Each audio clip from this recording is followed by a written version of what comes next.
Hello നമസ്കാരം. കുറേ കാലത്തിന് ശേഷം ഞാൻ എൻ്റെ യൂട്യൂബ് ചാനലിൽ ഞങ്ങളുടെ ഓസ്ട്രേലിയൻ മൈഗ്രേഷൻ ജേണിയുടെ ഞങ്ങളുടെ സ്റ്റോറിയുടെ ഒരു വീഡിയോ ഇട്ടായിരുന്നു. അപ്പോൾ ആ വീഡിയോ കണ്ടിട്ട് ഒത്തിരി പേര് കോൺടാക്ട് ചെയ്തായിരുന്നു. കുറേ നല്ല ജെന്യുവൻ ആയിട്ടുള്ള റെസ്പോൺസസും കോൺടാക്ട്സും ഒക്കെ കിട്ടി. അപ്പോൾ അവർക്കിങ്ങനെ അവർ പല ക്വസ്റ്റ്യൻസ് അതിൽ നിന്ന് കോൺടാക്ട് ചെയ്ത് പല ആൾക്കാർ ചോദിച്ചു, എങ്ങനെയാണ് മൈഗ്രേറ്റ് ചെയ്യുന്നതിൻ്റെ പ്രോസസ്സ് എങ്ങനെയാണ്, എന്തൊക്കെയാണ് വിവിധതരം വിസാസ്. അപ്പോൾ അതിൻ്റെ മുഴുവൻ ഇതിനെക്കുറിച്ച് ചിലർക്ക് കുറേ ധാരണയുണ്ട്, ചിലർക്ക് കാര്യപ്പെട്ട ധാരണയൊന്നും ഇല്ലാത്തവരും അങ്ങനെ പല രീതിയിൽ കോൺടാക്ട് ചെയ്തു. ചിലർ ഇതിൻ്റെ പ്രോസസ്സിൻ്റെ ഭാഗമാണല്ലേ നല്ല ധാരണയോട് കൂടിയിട്ടുള്ളവർ ഇവിടെ വന്നു കഴിഞ്ഞിട്ടുള്ള കുറേ കാര്യങ്ങളെക്കുറിച്ച് അവർക്ക് അറിയേണ്ടത്. ഇവിടെ വന്നു കഴിഞ്ഞാൽ നമ്മൾ ആദ്യം എന്ത് ചെയ്യണം, എങ്ങനെ സിം എടുക്കാം, എങ്ങനെ ബാങ്ക് അക്കൗണ്ട് തുടങ്ങാം, അല്ലെങ്കിൽ ഇവിടുത്തെ സ്കൂളിംഗ് എങ്ങനെയാണ്, കുട്ടികൾക്കുള്ള സ്കൂളിങ്ങിൻ്റെ സിസ്റ്റത്തെക്കുറിച്ച്, നമ്മൾ കാറ് മേടിക്കുന്ന, വീട് റെൻറ്റിനെടുക്കുന്നത്, ഇങ്ങനെയുള്ള ഒത്തിരി കാര്യങ്ങളെക്കുറിച്ചാണ് വേറെ കുറേ ആൾക്കാർ ചോദിച്ചിരിക്കുന്നത്. അപ്പോൾ പല ടൈപ്പ് ഓഫ് റെസ്പോൺസസ് എനിക്ക് കിട്ടി. അപ്പോൾ ഒത്തിരി ചോദ്യങ്ങൾ ഇങ്ങനെ നമ്മുടെ മുന്നിൽ വന്നു.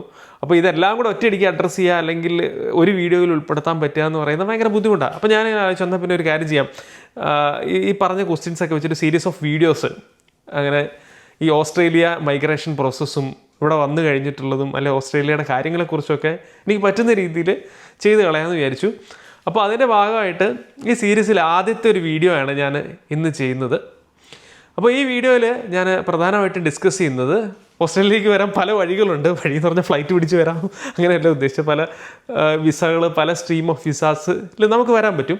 അതിൽ വളരെ കോമൺ ആയിട്ടുള്ള അല്ലെങ്കിൽ വളരെ ഇമ്പോർട്ടൻ്റ് ആയിട്ടുള്ള ഒരു മൈഗ്രേഷൻ്റെ ഒരു വഴിയാണ് point tested skilled migration. Point tested ആയിട്ടുള്ള സ്കിൽഡ് മൈഗ്രേഷൻ വിസാസ് വഴി വരിക എന്നുള്ളത്. അപ്പോൾ ആ വീഡിയോനെ കുറിച്ചും പറയുന്ന ഈ പോയിന്റ് ടെസ്റ്റഡ് സ്കിൽഡ് മൈഗ്രേഷൻ ആണ് ഒരു പ്രധാനപ്പെട്ട വഴി. അപ്പോൾ ഈ പോയിന്റ് ടെസ്റ്റഡ് സ്കിൽഡ് മൈഗ്രേഷൻ വിസകൾ ഏതൊക്കെയാണ്, ആ വിസകളുടെ പ്രത്യേകത എന്തൊക്കെയാണ്, ആ വിസകളെക്കുറിച്ച് കുറച്ച് ഡീറ്റെയിൽ ആയിട്ടാണ് ഞാൻ ഈ വീഡിയോയിൽ ഡിസ്കസ് ചെയ്യുന്നത്. അപ്പോൾ വൺസ് അഗെയിൻ എല്ലാവർക്കും വീഡിയോയിലേക്ക് സ്വാഗതം. അപ്പോൾ പ്രധാനമായിട്ട് 3 പോയിന്റ് ടെസ്റ്റഡ് സ്കിൽഡ് മൈഗ്രേഷൻ വിസാസാണ് ഓസ്ട്രേലിയൻ ഗവൺമെൻറ് ഓഫർ ചെയ്യുന്നത്. Sub class 189, sub class 190, sub class 491. ഈ 3 വിസകളാണ്. അതിൽ ഓരോന്നിനെക്കുറിച്ചും പറയാം. അതിലെ ആദ്യത്തെ വിസയാണ് സബ് ക്ലാസ് 189. ഇതൊരു സ്കിൽഡ് പെർമനൻറ്റ് റെസിഡൻസി വിസയാണ്. സ്കിൽഡ് വർക്ക് പെർമനൻറ്റ് റെസിഡൻസ് വിസയാണത് 189 എന്ന് പറയുന്നത്.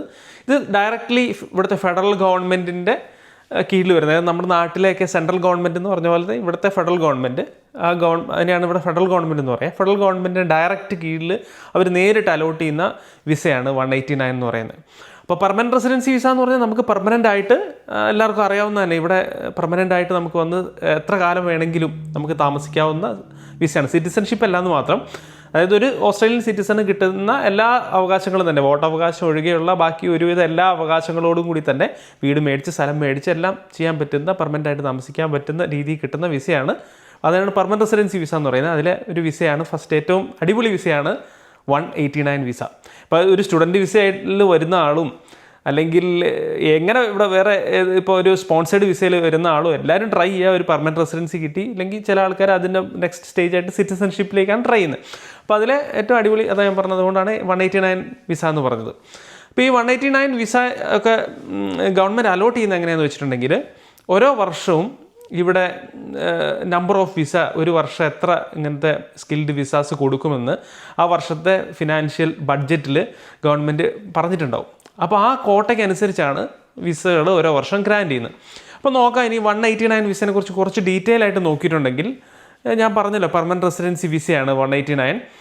ഈ വിസയ്ക്ക് നമുക്ക് അപേക്ഷ കൊടുക്കണമെങ്കിൽ, ഒരു നാട്ടിൽ നിന്നോ അല്ലെങ്കിൽ എവിടുത്തെ ഒരു രാജ്യത്തു നിന്നോ ഒരാൾ അപേക്ഷ കൊടുക്കണമെങ്കിൽ വേണ്ട ആദ്യത്തെ കാര്യം എന്ന് പറയുന്നത്, ഓസ്ട്രേലിയൻ ഗവൺമെൻറ് ഓരോ വർഷവും ഒരു സ്കിൽഡ് ഒക്യുപ്പേഷൻ ലിസ്റ്റ് ഇറക്കും. ഓരോ ഫിനാൻഷ്യൽ ഇയറിൽ ഒരു skilled occupation list. Skilled occupation Australian migration skilled മൈഗ്രേഷനാണ്. അപ്പോൾ ഇവിടെ അതായത് ചിലപ്പോൾ ചില സ്കില്ലുള്ള ആൾക്കാരുടെ ഷോർട്ടേജ് ഉണ്ടാവും. അപ്പോൾ ഫോർ എക്സാമ്പിൾ എപ്പോഴും ഷോർട്ടേജ് ഉള്ള ആൾക്കാരാണ് നേഴ്സസ്, മെഡിക്കൽ ഫീൽഡിലുള്ളവർ, പിന്നെ ഇപ്പോൾ ഏറ്റവും കൂടുതൽ ഹൈ ഡിമാൻഡിലുള്ള ടീച്ചിങ് സെക്ടറിലുള്ള ആൾക്കാർക്ക്, പിന്നെ എൻജിനീയേഴ്സ്, ഇങ്ങനെ പല പല പല പല കാറ്റഗറി. അപ്പം ഇവിടെ ഏത് സ്കില്ലിലുള്ള ആൾക്കാരുടെ ഷോർട്ടേജാണ് ഇപ്പോൾ ജോലിക്കുള്ളത്, ആ ഒക്യുപ്പേഷൻസിനെയൊക്കെ കൂട്ടിച്ചേർത്തിട്ട് ഇവരൊരു സ്കിൽഡ് ഒക്യുപ്പേഷൻ ലിസ്റ്റ് ഇറക്കിയിട്ടുണ്ടാകും ആ വർഷത്തെ.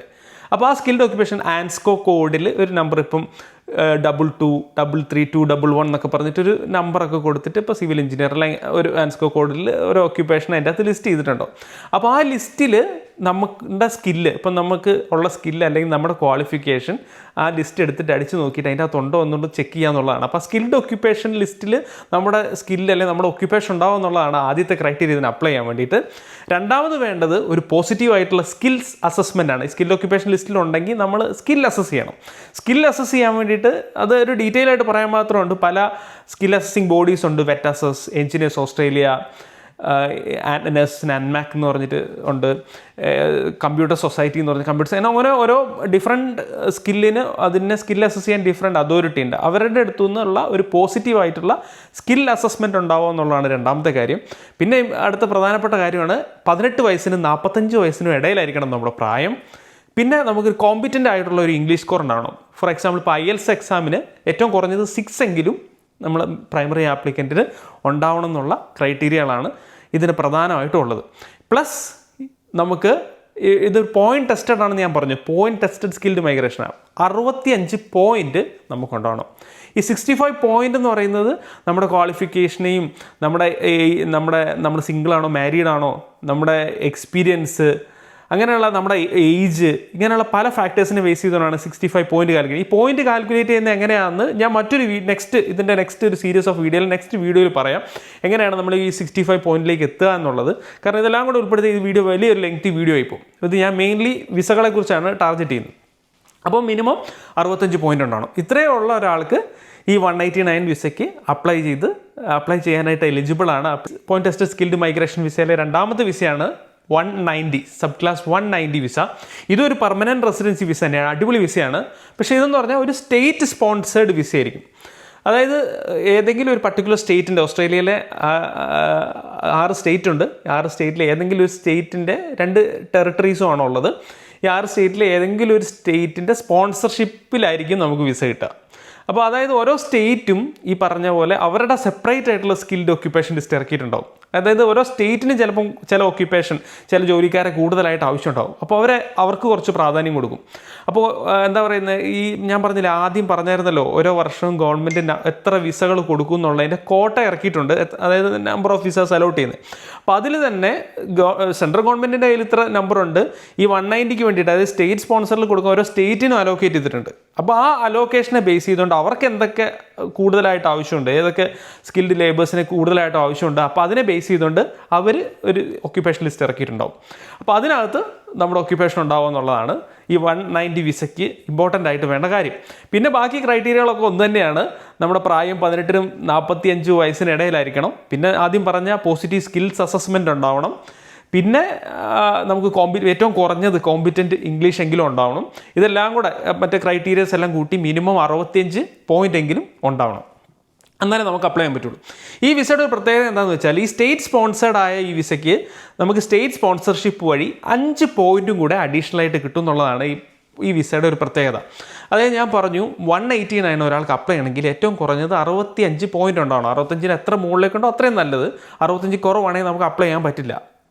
അപ്പോൾ ഈ 190 വിസയിലേക്ക് വരുമ്പം ഒരാൾക്ക് 60 പോയിൻ്റേ ഉള്ളൂ എന്ന് വിചാരിക്കുക. നമ്മുടെ പ്രായവും നമ്മുടെ എക്സ്പീരിയൻസും അതിനെക്കുറിച്ച് ഞാൻ ഡീറ്റെയിൽ ആയിട്ട് മറ്റൊരു വീഡിയോ പറയാമെന്ന് പറഞ്ഞു. അതെല്ലാം കൂടെ കാൽക്കുലേറ്റ് ചെയ്യുമ്പം നമുക്ക് 60 പോയിൻ്റേ ഉള്ളെങ്കിൽ ഈ സ്റ്റേറ്റ് 190 വിസയ്ക്ക് വെക്കുമ്പം ഈ സ്റ്റേറ്റ് സ്പോൺസർഷിപ്പ് വഴി നമുക്കൊരു 5 പോയിൻ്റ് കൂടെ കിട്ടും. അപ്പോൾ നമ്മൾ 65 പോയിൻറ്റിലെത്തി നമ്മൾ ഈ 190 വിസയ്ക്ക് എലിജിബിളായിട്ട് മാറും. അപ്പോൾ അതാണ് അതിൻ്റെ ഒരു പ്രത്യേകത. ഒരു 5 പോയിൻറ്റ്സും കൂടെ അഡീഷണൽ കിട്ടാനുള്ള ഓപ്ഷൻ ഉണ്ടെന്നുള്ളതാണ് ഈ 190 വിസയുടെ പ്രത്യേകത. സ്റ്റേറ്റ് സ്പോൺസർഷിപ്പിലാണ് ഇത് കിട്ടുന്നെങ്കിലും ഇതൊരു ഫുൾ പെർമനൻറ്റ് റെസിഡൻസി വിസ തന്നെയാണ്. ഈ 189 വിസ കിട്ടുന്ന എല്ലാ ആനുകൂല്യങ്ങളും ഈ വിസയ്ക്ക് കിട്ടുന്ന ആൾക്കും ഉണ്ട്. ഒരു സ്റ്റേറ്റ് സ്പോൺസർഷിപ്പ് ഉണ്ടെന്ന് മാത്രമേ ഉള്ളൂ. ഇതും ഒരു ഫുൾ പെർമനൻറ്റ് റെസിഡൻസി വിസയാണ്, അടിപൊളി വിസയാണ്. മൂന്നാമത്തെ പോയിന്റ് ടെസ്റ്റഡ് സ്കിൽഡ് മൈഗ്രേഷൻ വിസയാണ് സബ് ക്ലാസ് 491. ഇതൊരു സ്കിൽഡ് വർക്ക് റീജിയണൽ പ്രൊവിഷണൽ വിസയാണ്. ശ്രദ്ധിക്കേണ്ട കാര്യമാണ്, സ്കിൽഡ് വർക്ക് റീജിയണൽ പ്രൊവിഷണൽ വിസയാണ്.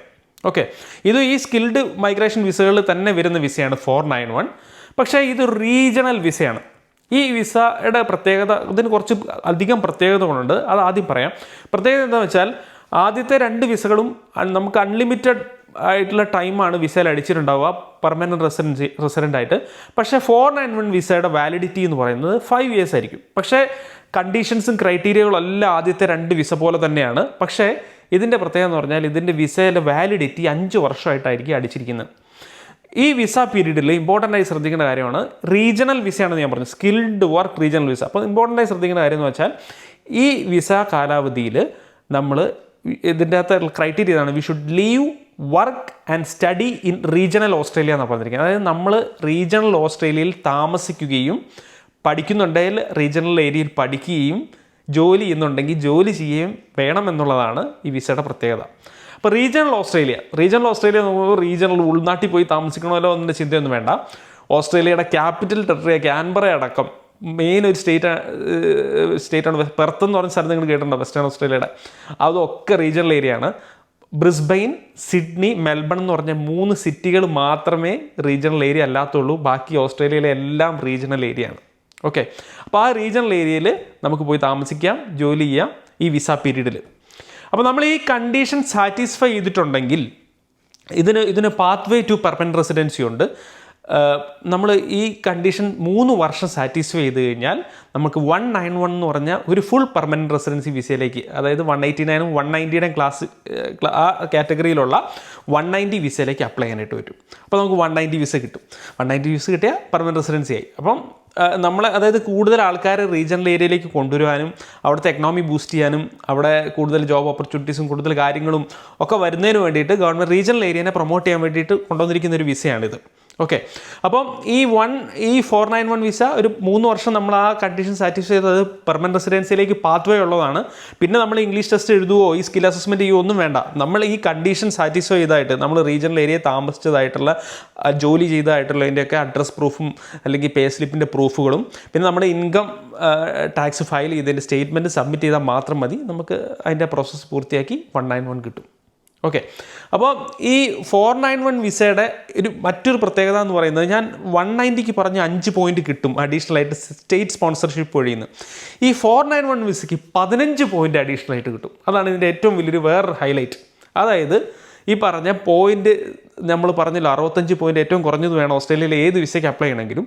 അപ്പോൾ 50 പോയിന്റ് ഉള്ള ഒരാളാണെന്ന് വിചാരിക്കുക, അയാൾക്ക് പോയിന്റും സ്കോറൊക്കെ കുറവ് 50 പോയിന്റ് അയാൾക്കുള്ളൂ എന്ന് വിചാരിക്കുക.